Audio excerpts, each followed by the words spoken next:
Ես էլ եմ ասում, իմ կնոջ հետ կապված այնքան ստորություններ են արել ազգային ժողովը, մի քանի դրվագ ասի, մուտք մտնելուց ամեն անգամ ամենավերջի ձևով այդ պահակատեղի աշխատողները ստոր ձևի են պահել իրենց։ Ամենավերջին նենք ստոր ձևի են պահել։ Ես մի այդ թեմային շատ անձնական չեմ ուզում բանանը մտնեմ իմ անձնական պոլեմիկայի մեջ,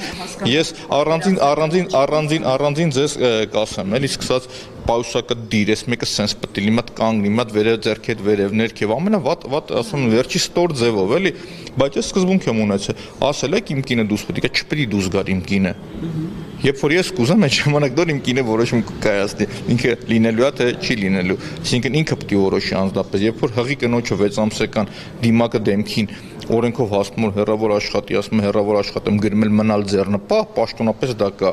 Թոմատ իրանք հասկանան գնահատեն իրանց արարքը, երբ որ դեկրետի մեջ կնոջը հեռացնում են աշխատանքի, հետո մամուլին նաև շնորհակալություն մամուլին, այսինքն լրագրողներին ովքեր այդ հարցեն ժամանակ բարձրաձայնեցին, ստիպված հետ ընդունեցին այդ հիմարությունից հետո, հիմա դե շարունակեն այդ տարբերակով մարտնչել, դա չի փակում են փաստը, որ իրենք կոռուպցիոներ են։